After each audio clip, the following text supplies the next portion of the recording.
What's your name? Jonathan. Jonathan. Samaritan. Nice to meet you, Jonathan. Are you ready to tell us what you're building? Let's do it. Jonathan, you have a minute. What are you building? Samaritan is a support platform that helps hospitals and health insurance companies in the U.S. drive incredible outcomes for their costliest patients facing homelessness, addiction, and mental illness.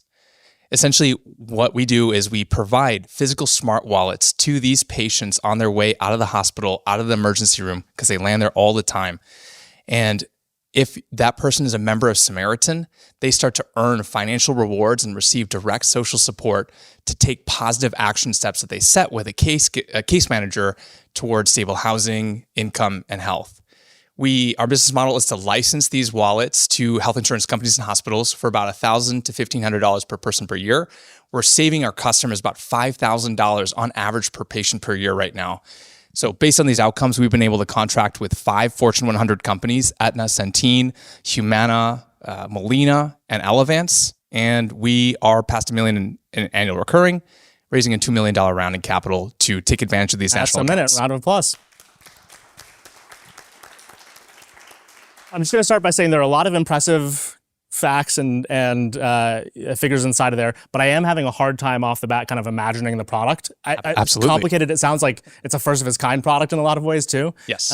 It sounds like there's a prop you've got too. Yes, here it is. It's a wallet. Yep. A card. It's a wallet. So folks Looks get good, this fancy looking card on ED discharge or hospital discharge. So is it just a card or the wallet is also They get the product? wallet as well. Yes. Oh, cool. As a perk. Mm-hmm, mm-hmm. But it's mainly this card, right? Okay. Correct. Yep. Okay. And so So they get the card. Yep. As part of that discharge. Yep. And they get $10 for their first action step of signing up, and then get $10 more for completing their second action step, which is typically to make it to a community health center, an FQHC, a shelter, so it could be Salvation Army, St. Vincent de Paul. How do they qualify for being one of the people to receive this card? Unfortunately, it's typically because they've been in the hospital 6+ times in the last 12 months. They get treated, they get released, but because of the stuff that they're dealing with on the outside as it relates to, again, situations like homelessness, addiction, mental illness, they're ending right back, and this time the situation's worse. Who's the caseworker or the person, let's say an insurance company, who's deciding to qualify them based on that? Yeah, based on some criteria around cost typically and risk. Our customers have these frontline care teams that are trying to help these individuals navigate So there's already someone probably interacting with them? Yes. And they're failing. They're not able to engage these folks and help them adopt community resources that can really help.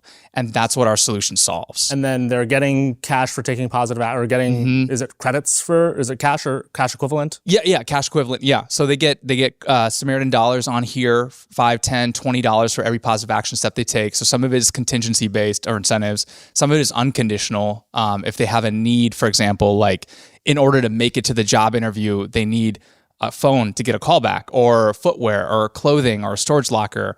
We can pay for some of those things up front actually too. And so yeah, they get this layer of social support, and they can use their dollars in the context of a relationship with a case manager who can help them order whatever they need off of our platform. But it happens, they can only buy with the cooperation of that case manager. They're working with a case manager who can help them order stuff. And then if the case manager feels it's appropriate, the case manager can actually move the funds onto a Samaritan debit card, which also comes in this wallet. This is just mine. And then the person can... What is what your providers are paying. So like you'll give them up to, let's call it $500 a year worth of value. Wow, you're amazing, actually, because that is the amount.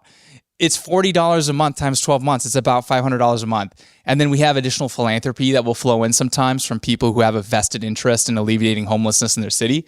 So we can get that $500 up to $1,000. Oh, wow. To $2,000 even sometimes per person per year. But awesome. So do you have to have like this costly, difficult partnerships on the outside with organizations that accept your Samaritan dollars, or like where they can tap this card and so on? How does that whole network work? So this has an NFC tag that they can tap on their case manager's phone. So we're partnering with frontline care teams like Salvation Army, Goodwill, St. Vincent de Paul, and City Relief. Anyways, so they can tap it on their case manager's phone, and the case manager can order stuff off of Amazon. They can order prescriptions to be purchased, storage locker units to be paid. So case manager has the equivalent of cash. But who actually pays for that? Like you said they will order. Money flows from Samaritan to those vendors if the case manager orders stuff off of our platform. Okay, how does this money, who pays to you for this? The money comes from our customers. So we have contracts like that's $100 a month per person or $1,000 a year. And we're recently raising that now to $150 a month, $1,500 a year. So it's just SaaS pricing. And then from that, we bake in that $40 a month that is Okay, when used. you are saying million ARR, is it like your take rate on this? Or is it like a GMV? What was the last part? GMV, gross marketplace? Oh, No, or is it like your take? Is it the gross volume dollars that you're being paid, or is it your take on top? margin. Yeah, exactly, the margin. Oh, essentially. yeah. Which might not be pure margin, but like, what's the mix here? Our total contract value right now is 1.25 million. Got it. And so that's what they're paying us. And then What's your take? Like how much? our margins are right now 47% and are on our way to about 65. Okay. Wow. Non-use. So that's take, Why? right? So the kind of margin meaning take rate, right? So like kind of, and the rest goes to pay all the Yeah, the things. But I assume incentives. do you have a traditional take rate, as in, are you targeting a take rate, or are you just taking what's left? Like, is this a usability model like a gym where all of your take is actually like non-use of credits, or are you charging? No. Or you're selling things with with the You're selling markup. with an affiliate, or maybe you're taking $200 out of every $1,000 of. Yeah, to break down the unit economics. So let's say we're getting paid $100 per person per month to use a Samaritan membership. We're paying 25 to 40 a month in incentives, and then there's a little bit of cost to help train the frontline care teams to use the product. Okay, that's your cost. But you don't need to recruit any frontline care, right? So they all... The customers typically are bringing those frontline care teams. We do have to train them. We do visit on site. So we're in 8 cities, so we do fly around a bit. It's a very impressive list of companies you said you signed contracts. It's not LOIs, it's actual contracts, they're like binding and so on. Yep. Tell me about your sales motion, right? So like how do you find, how do you get in? How long does it take? Maybe walk through a specific case study, I don't know, Aetna or some of the bigger ones, right? How did you get them on? Yeah. So I mean, starting it's like investor intros, pitch competitions for sure. Most recently, we had a third-party evaluation in LA that looked at 200 homeless patients that were using Samaritan and compared them to homeless patients that weren't using Samaritan. And that's actually where we got the $5,000 in annual savings. So that's based on your patients. It's not like out of somewhere. Correct. Wow, that's great. And that's them evaluating what they would have spent otherwise. Correct. They looked at the control group and it was like... And your customer is the one experiencing that savings? Correct. That's incredible. So they're essentially saying from a care perspective. No. The customers meaning like the business customers. Exactly. So an Aetna is going, hey, the health insurance, we're spending, the I'm going to make up the broad figures here, but $10,000 a year when someone qualifies in this bucket of demographic. But if they're Samaritan enabled, we only have to spend. Wow. Yeah. Right. So we have room to grow our pricing. And so our contracts right now are what we would call phase 1 contracts, which is typically like one market, 200 lives, prove us the value. And then a phase 2 would be in LA, in New York City. When did you start? When did you start the company, and when did you start like first sales? Yeah, a long time ago.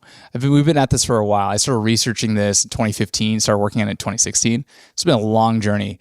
But we pivoted to healthcare and basically hitched our wagons to selling to hospital systems and Medicaid health plans. 2021 when we got into Techstars. So you got to sell to Medicaid. So basically government is buying. Is it already? It's like the vendors of the government. Yeah, the federal Medicaid contracts out to these private insurance companies. Okay. Sorry, in the interest of time, I really want to understand the future and specifically, like, can you walk me through the market size, the vision, where it can go, like 5-10 years from here? Yeah. Well, bottom 10% income Americans have $200 billion in addressable, preventable healthcare costs. And so that's where we're starting. And so we are pretty focused right now on homelessness, but we are starting to see our customers use Samaritan for, foster young adults who are aging out of the system, or people who are struggling with substance use or mental illness or returning from incarceration. So there's a lot of populations we're excited to serve. Our current customers serve they themselves just 40,000 homeless individuals themselves. And so that for every 1,000 lives we serve, it's about $1 million in revenue. So our current customers can take us to 40 million in revenue just within homelessness. And there's a lot of populations that are much bigger than that we're looking forward to expanding to. So yeah, path for us is like, we got to serve 100,000 lives to get to $1 million plus, 100 million in ARR. Okay. Pitch feedback, going back to the minute especially. I think I struggle to imagine that I got it out of you really easily. So it's not that your product is hard to understand once we get a little bit of that journey.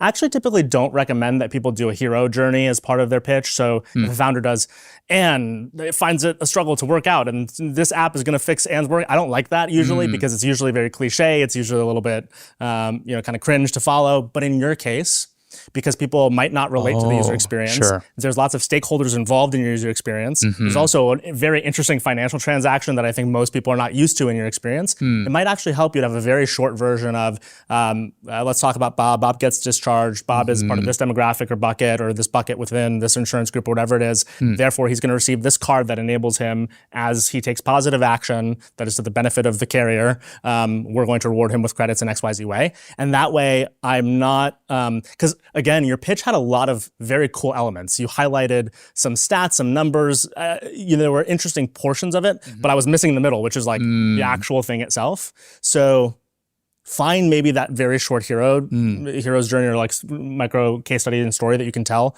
about the end user experience. Yeah. Because then the questions can come as to like the unit economics, who's benefiting most, because that requires a little bit more of a discussion. But I want to very much feel that customer understand the product, the use case. Yeah, because it's super unique. Yeah, that's good. I agree that one of the things that where a lot of founders lose the investors is when investors cannot understand what the thing is. I think we understood well, but it took some time. Yeah. And I personally don't think you're selling a wallet, right? So, but in your pitch, it sounded like, here's a wallet. That's our thing. Your thing is not a wallet. Your thing is some way for people to check in. And it doesn't necessarily have to be a wallet. It could be like, an app on the phone or something, right? So, and that word constrained you a lot. Yeah.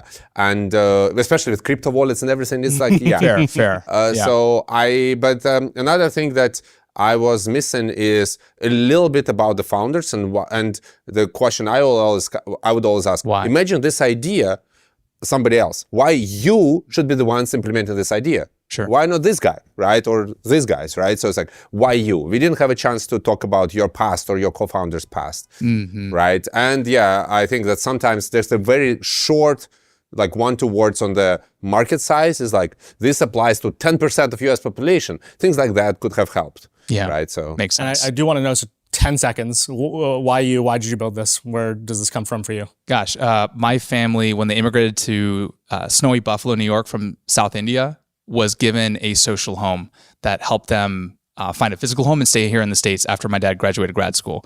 Most people on the street don't have that social home, and their health, their life expectancy, their quality of life is much less than mine as a result. So that's why I think I can use business. I think I can use venture capital to get to 100,000 people on or near the street very quickly to provide that social home that my family was given. Very, very awesome mission. Really appreciate you sharing. Good luck with it. Thank you. Thank you so much.